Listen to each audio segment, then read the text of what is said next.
Assalamualaikum warahmatullahi wabarakatuh. Teman-teman, kembali lagi di channel YouTube saya, Hairun Imam.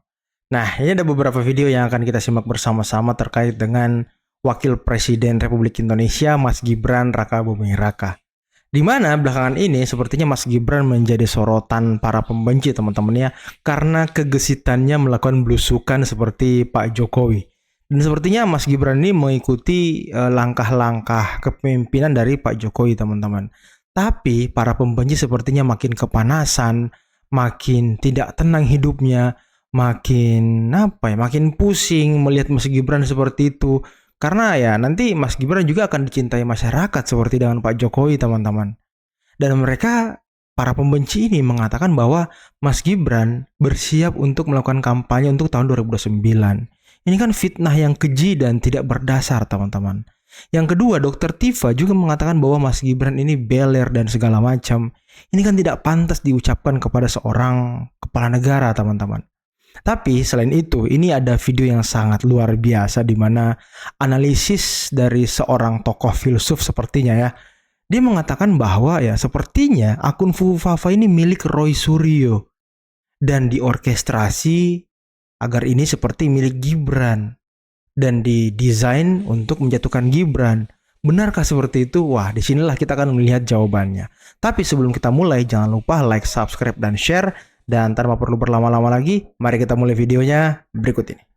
Ya, pertama saya harus sampaikan kepada teman-teman yang masih berusaha untuk membenturkan antara Pak Prabowo dan Mas Gibran ini. Saya harus sampaikan bahwa mereka akan frustasi sendiri, karena saya sangat yakin Pak Prabowo tidak akan terprovokasi karena aktivitas yang dilakukan oleh Mas Gibran. Saya sampai hari ini percaya semua yang dikerjakan oleh Mas Gibran itu adalah atas arahan dari Pak Prabowo. Itu saya yakin sekali. Mas Gibran itu sangat memahami bahwa sebagai wakil presiden, dia bisa bergerak, dia bisa menyelesaikan tugas-tugas atas perintah presiden. Itu keyakinan saya.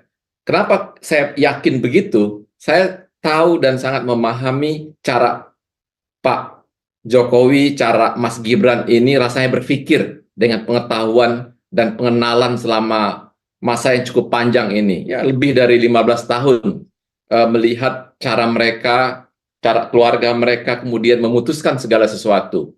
Jadi, tidak mungkin dalam benak Mas Gibran hari ini, walaupun itu dimungkinkan secara konstitusional, berpikir bahwa 2029 adalah momentum tepat bagi dia untuk maju sebagai calon presiden berhadapan dengan Pak Prabowo. Saya yakin sekali itu nggak ada di benak dia dan itu tidak ada di pikiran dia, karena dia sangat pandai, dia punya kalkulasi yang sangat matang.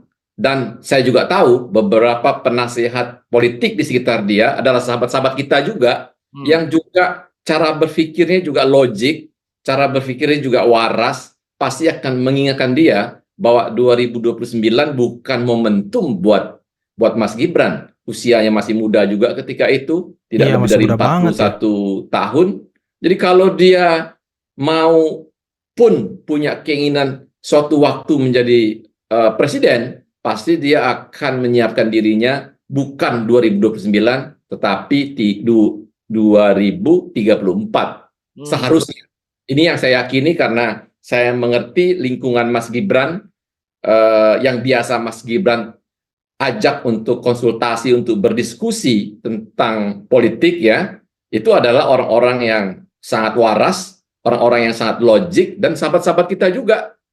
Dan saya yakin karena masukan-masukan seperti itu, apa yang dikerjakan oleh Mas Gibran hari ini, yang dibilang gercep itu, gerak cepat itu pasti karena sudah menjadi arahan atau penugasan oleh Pak Prabowo. Saya sih lihatnya begitu, Gus Sahal. Saya nggak terlalu khawatir bahwa Mas Gibran gercep ini, gerak cepat ini untuk menyiapkan diri 5 tahun ke depan. Saya nggak yakin itu. Iya, saya juga sih nggak yakin ya kalau Mas Gibran belusukan dan segala macam untuk persiapan 2029. Nggak masuk akal aja teman-teman. Apalagi kalau Pak Prabowo bekerja dengan baik, bekerja dengan ya maksimal seperti yang di awal-awal ini ya, saya pikir Pak Prabowo bisa 2 periode gitu ya kan bersama Mas Gibran malah. Masih sangat muda, dia masih punya peluang yang besar dan kalkulasi politiknya juga mumpuni gitu. Jadi kepada para oposan kita ini, saya sih sarankan jadilah oposan yang lebih berkualitas, karena kalau hanya berusaha membenturkan saja antara Pak Prabowo dan Mas Gibran ini, pertama itu akan sia-sia, dan kedua tidak bermanfaat buat bangsa ini, Gus Betul, Sahal.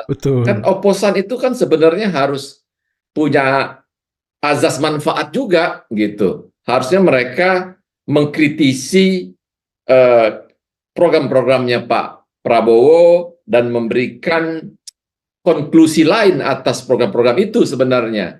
Jadi membuka mata dan pikiran Pak Prabowo dan Mas Gibran. Oh iya, harus ada yang kita perbaiki dari program-program kita ini. Nah, itulah oposisi yang berkualitas, itulah oposisi yang dapat pahala, Gus Sahal. Kalau oposisi hari ini, saya rasa itu oposisi yang lebih karena kebencian, iri hati, dan kedengkian saja, bukan karena kecintaan kepada bangsa dan negara kita sebenarnya. Iya Yang juga sih. istimewa dari Mas Gibran ini adalah kemampuan dia untuk membuat pembenci-pembenci ini salah menerka. Kita lihat saja waktu dia diputuskan menjadi cawapresnya Pak Prabowo, orang kemudian bereforia, para pembenci-pembenci ini, bahwa dia nggak bisa ngomong, bahwa dia nggak pinter, bahwa dia nggak punya kompetensi, bahwa dia pasti akan takut berdebat, bahwa dia pasti akan grogi. Semua hal itu diyakini oleh para pembenci ini. Kalau Karena kita lihat ingusan, beberapa ya kan? video yang beredar misalnya, mereka mengejek-ngejek Mas Gibran bahwa wah tidak akan sebanding ketika Mas Gibran akan berdebat dengan Profesor Mahfud MD misalnya, dan lain-lain. Ini yang mereka-mereka ini harus hati-hati, bahwa pengalaman itu harusnya mengajarkan kepada mereka untuk jangan underestimate, jangan menganggap Mas Gibran ini rendah, tidak kompeten, dan lain-lain. Mas Gibran ini punya kecerdasan, punya kemampuan, punya kompetensi yang mumpuni sebenarnya. Gampang kok kalau kita mau melihat keberhasilan dia. Coba aja lihat apa yang terjadi di Solo selama kepemimpinan dia yang singkat sebenarnya. Indikator-indikator keberhasilan di Solo itu kan bahkan lebih hebat dari ketika bahkan Pak Jokowi menjadi wali kota Solo sebenarnya.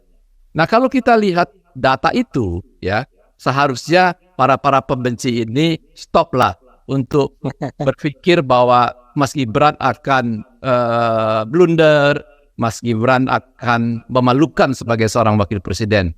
Saya percaya dia sangat pandai membuat orang terjebak, berpikir dia tidak mampu, padahal dengan begitu dia tahu ketika dia berbuat yang baik saja sedikit, dia akan melebihi dari ekspektasi orang sebenarnya. Karena dia terlanjur direndahkan tadi. Ini kan pernah terjadi ketika pada perdebatan Pilpres yang lalu. Ya. Nah, di sisi yang lain, bahkan Mas Gibran ini juga dengan pengalamannya sebagai wali kota, dia adalah orang yang sudah punya pengalaman di pemerintahan, di eksekutif. Pak Prabowo pernah jadi eksekutif sebagai Menteri Pertahanan 5 tahun terakhir, tetapi kan tidak sebagai pemimpin langsung, tidak sebagai presiden, tidak sebagai wali kota, tidak sebagai gubernur. Mas Gibran punya kemampuan itu. Dan ini saya rasa akan menjadi sinergi yang baik dengan Pak Prabowo. Dan yang kedua, sebagai orang dengan kultur Jawa, saya rasa juga Mas Gibran juga mengerti bagaimana menempatkan dirinya sebagai wakil presiden yang tetap sangat bermanfaat buat presidennya, tetapi tidak kemudian menjadi dominan dan berlebihan yang seolah-olah melebihi kapasitasnya sebagai seorang wakil presiden, atau seolah-olah lebih dominan dan lebih bekerja efektif dibandingkan presidennya. Kultur Jawa yang dia punya pasti akan menuntun dia untuk sangat hati-hati dalam menyikapi kepemimpinan ke depan ini. Jadi saya termasuk orang yang ragu dan sangat percaya bahwa tidak mungkin keraguan kelompok pembenci ini bahwa mereka Pak Prabowo dan Gibran ini akan berbenturan. Saya sih nggak percaya, karena saya tahu Mas Gibran cukup komplit sebagai seseorang yang di posisi sebagai wakil presiden. Upaya Roy Suryo untuk membuktikan bahwa pemilik akun Fuhufafa itu adalah Gibran Rakabuming Raka memiliki target politik yang sangat jelas bahwa Roy Suryo bermaksud melemahkan dan mendelegitimasi posisi kabinet Prabowo Gibran, sekaligus ia ingin melemahkan keberadaan seorang Gibran Rakabuming Raka. Bagaimana pandangan filsafat penolong kita untuk menjawab pertanyaan, apakah deretan bukti-bukti yang disampaikan oleh Roy Suryo itu dapat mengubah konstelasi politik tanah air kita? Ketika kita mencoba menganalisis upaya Roy Suryo yang sistematis, terstruktur, dan bahkan masif untuk membuktikan akun Fuhufafa itu adalah milik Gibran Rakabuming Raka, dan ia ingin mengkapitalisasi upayanya untuk membuktikan itu dengan menemukan spot-spot pandangan-pandangan pemilik akun itu yang terkesan sangat sarkastis, bahkan melabrak etika dan moralitas yang pantas dan patut untuk kita memahami tentang dinamika politik dan demokrasi di tanah air kita. Sekali lagi, upaya itu harus kita lihat sebagai sebuah cara untuk melakukan investigasi yang dibangun dengan daya kritis, yang saya katakan itu normal, itu wajar. Tetapi teman-teman, apakah usaha seorang Roy Suryo itu dapat kita terima sebagai sebuah proses yang normal, yang wajar dalam konstelasi politik tanah air kita? Saya ingin mengatakan mungkin itu tidak akan menemukan ke titik yang seharusnya dalam rangka memastikan bahwa dinamika politik yang ada di tanah air kita tidak akan mengalami perubahan signifikan terkait dengan posisi Gibran yang saat ini jelas-jelas adalah wakil presiden yang sudah definitif. Bahwa motivasi yang terselip dalam usaha Roy Suryo untuk menelanjangi akun Fuhufafa itu dibarengi dengan motivasi yang palsu. Motivasi palsu itu adalah motivasi yang tidak membangun, tidak konstruktif, tetapi justru motivasi yang ingin menghancurkan, mengalahkan, membuat realitas di sekitarnya itu menjadi tidak berjalan secara konstruktif. Dalam hal ini, saya ingin katakan, upaya Roy Suryo itu tidak akan membuahkan hasil. Mengapa? Tidak membuahkan Karena hasil, ya kan? dibangun di atas dasar pondasi motivasi yang tidak jujur, yang tidak berdasar pada realitas sosial, politik, dan sejarah kita hari ini. Bahwa kita hari ini sudah mempunyai pemimpin-pemimpin kita yang definitif. Sudah ada presiden dan wakil presiden yang definitif. Karena itu, upaya untuk mencari tahu, mengeksplorasi berbagai macam upaya untuk membuktikan bahwa pemilik akun Fuhufafa itu adalah Gibran Rakabuming Raka. Sekali lagi saya ingin katakan, usaha itu hanya sia-sia belaka. Mengapa? Karena motivasinya dibangun oleh motivasi yang tidak jujur dan menyelip di dalam hatinya bahwa kalau toh kita katakan Roy Suryo punya kebenaran, maka kebenaran yang diungkap oleh Roy Suryo itu adalah kebenaran menurut pemikirannya sendiri. Dan itu tidak pernah berbasis pada kebenaran yang menjadi pengetahuan umum. Artinya yang telah menempatkan Prabowo Gibran sebagai pasangan presiden, wakil presiden Indonesia, dan bahkan seorang yang bernama Gibran sekarang ini adalah the real Vice President Republik Indonesia. Jadi maaf Saudara Roy Suryo, Anda termasuk orang yang ingin melakukan upaya investigasi yang itu mungkin menggunakan kecakapan dan kompetensi Anda.